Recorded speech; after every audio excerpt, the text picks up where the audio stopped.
আসসালামু আলাইকুম এভরিওয়ান। আজকে আমি আপনাদের মাঝে আবারও একটি দুপুরের খাবারের মেনু শেয়ার করতে যাচ্ছি।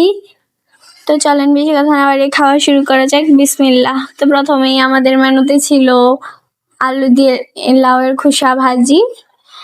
এইটার রেসিপি আমার পেজে দেওয়া হয়েছে, আপনারা চাইলে দেখে আসতে পারেন।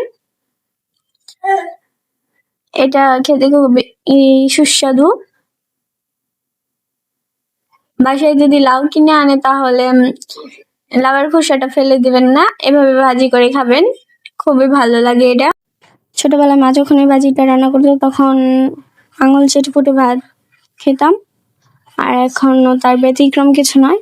এখনো এই ভাজিটা আমার খুবই ফেভারিট, এটি খেতে আমার খুবই ভালো লাগে। আর সাথে শুকনো মরিচ তো আমার প্রতিদিনের খাবার সাথে লাগবেই। আর আমাদের দ্বিতীয় মেনুতে ছিল হচ্ছে গিয়ে মাছের মাথা দিয়ে লাউ এর তরকারি রান্না করা। সেই তরকারিটা খুবই টেস্টি ছিল। লাউগুলো কত সুন্দর গলে গিয়েছে। কিছু কিছু লাউ আছে যেগুলো শক্ত থেকে যায়, কিন্তু এই লাউটা খুবই ভালো, এটা খেতেও খুবই মজা। কচি লাউ গাছের,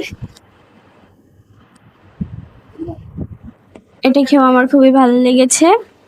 প্রথমত লাউয়ের খোসা ভাজি দিয়ে ভাত খেয়ে খুবই ভালো লেগেছে, আর এখন লাউয়ের তরকারি দিয়ে খেতেও খুবই ভালো লাগছে।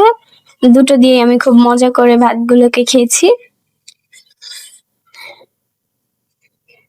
এটা সত্যি খুবই মজাদার, অসাধারণ টেস্ট।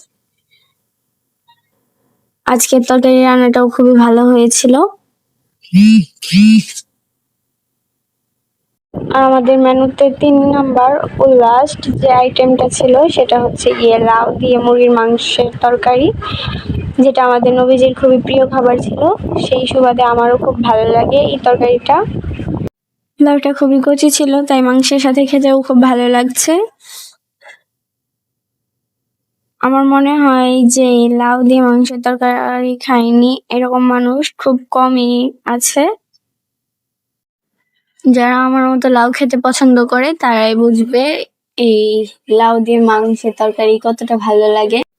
সবকিছু মিলে আমাদের সবগুলো আইটেমই খুব মজাদার ছিল।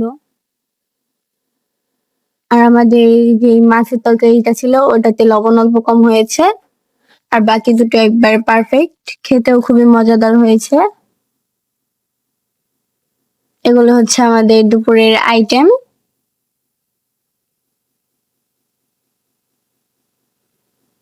কেমন হয়েছে অবশ্যই জানাবেন। ভিডিওটি যদি ভালো লেগে থাকে তাহলে অবশ্যই লাইক এবং সাবস্ক্রাইব করে দিবেন। দেখা হবে পরের ভিডিওতে। সবাই ভালো থাকবেন, সুস্থ থাকবেন। আল্লাহ হাফেজ।